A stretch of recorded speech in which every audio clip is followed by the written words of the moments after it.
Hello and welcome back to another video. मेरा नाम है मफर और आप देख रहे हैं मफर फार्मेसी। आज हम बात करेंगे एंटासिड के बारे में, जिसे आमतौर पर गैस की दवाई भी कहा जाता है। जानेंगे इसकी कंप्लीट इन्फॉर्मेशन इस वीडियो में। जानेंगे इसका मोड ऑफ एक्शन क्या होता है, कौन कौन से हमारे एंटासिड हमारे मार्केट में आते हैं और हमें कितनी मात्रा में एंटासिड को देना चाहिए। इसके दुष्प्रभाव जानेंगे। जानेंगे इसके साइड इफ़ेक्ट के बारे में, ओवरडोज की स्थिति में क्या करते हैं, किसे हमें एंटासिड देना चाहिए, नहीं देना चाहिए, कंप्लीट इसके यूजेस के बारे में जानेंगे। तो चलिए शुरू करते हैं इस वीडियो को। एंटासिड हमारे मेडिसिन होते हैं जो कि अवेलेबल होते हैं हमारे लिक्विड फॉर्म में और जेल फॉर्म में हमारे अवेलेबल होते हैं और हमारे पिल्स फॉर्म में, जिसे हम टैबलेट फॉर्म भी कहते हैं। तो इसका काम क्या होता है, ये हमारी बॉडी के अंदर जाते हैं हमारे स्टमक के, जहाँ पर HCl जो हमारा एसिड है उसको ये न्यूट्रलाइज करते हैं, कम करते हैं। एंड उससे क्या होता है कि हमारे जो स्टमक में एसिड है तो हमारे एसिड की जो मात्रा है कम हो जाती है और उससे हमें राहत मिलती है। अब बात करते हैं टाइप ऑफ एंटासिड। तो एंटासिड हमारे मेनली दो टाइप के होते हैं। सबसे पहला हमारे सिस्टमेटिक। सिस्टमेटिक मतलब एब्जॉर्बल। ऐसे एंटासिड जो हमारी बॉडी के अंदर जाते हैं, जाने के बाद वे ब्लड में जाते हैं, उसको हम क्या कहते हैं, सिस्टमेटिक एंटासिड। उसके बाद आते हैं हमारे नॉन सिस्टमेटिक। ऐसे एंटासिड जो हमारी बॉडी में तो जाते हैं पर हमारे ब्लड स्ट्रीम में नहीं जा पाते, तो उसको हम नॉन सिस्टमेटिक एंटासिड कहते हैं। तो हमारे सिस्टमेटिक का जो हमारा एग्जाम्पल है वो है सोडियम बाइकार्बोनेट, और जो हमारा नॉन सिस्टमेटिक का जो एग्जाम्पल है वो है हमारा एल्यूमिनियम हाइड्रोक्साइड।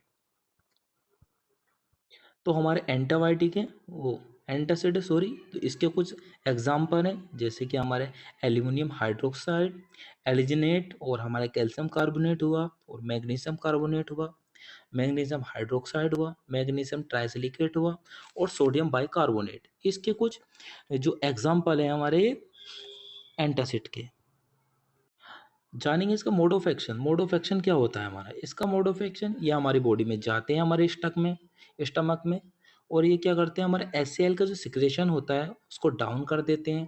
डाउन करने के बाद हमारा जो है ये उसको कम कर देते हैं, और करने के बाद ये हमारा जो एसिड का सिक्रेशन कम हो जाता है और हमारे पेशेंट को रिलीफ मिलता है। अब जानेंगे इस उपयोग क्या है। इसका उपयोग, उसमें ज़्यादा गैस बनना, गैस में हम इसको देते हैं। पेट जलन में इसको देते हैं, अपच, खाना अच्छे से हजम नहीं हो रहा, पेशाब की जलन में, और पेप्टिक अल्सर में इसको हम ज़्यादा से ज़्यादा यूज करते हैं। डोज, इसकी डोज कोई स्पेसिफिक नहीं है। इसका मेनली यूज हम जब करते हैं जब हमारे पेशेंट को इसकी ज़रूरत होती है, जब हमारा गैस ज़्यादा बनता है।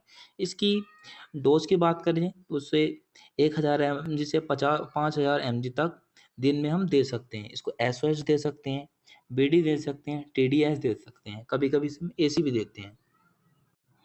साइड इफ़ेक्ट की बात करें हम इसमें, तो साइड इफ़ेक्ट इसके हमारे कुछ मेन साइड इफ़ेक्ट है। अगर इसको हम लंबे समय तक लेते हैं तो इसमें हमारा खाना अच्छे से हजम नहीं होगा, हमको डायरिया देखने को मिलेगा, हमें कब्ज देखने को मिलेगी, और हमें IBS जैसी समस्याओं का सामना करना पड़ेगा अगर उसको हम लंबे समय तक यूज़ करते हैं तो। कुछ इसका पॉपुलर पॉपुलर ब्रांड है हमारी मार्केट में, जैसे डाइजिन नाम से इसकी बहुत फेमस ब्रांड है, और रेनिडोम ओ मैनकाइंड का आता है, और हमारा ये एंटासिड टैबलेट आती है, डाइजिन टैबलेट आती है, म्यूकिन जेल बहुत फेमस है इसका। तो ये हमारी कुछ पॉपुलर ब्रांड हैं जो मार्केट में आती है। आई होप आपको वीडियो अच्छी लगी होगी। अगर वीडियो अच्छी लगी है तो सपोर्ट करें। Thank you for watching. मिलते हैं किसी नए वीडियो में, जब तक के लिए bye bye, have a nice day.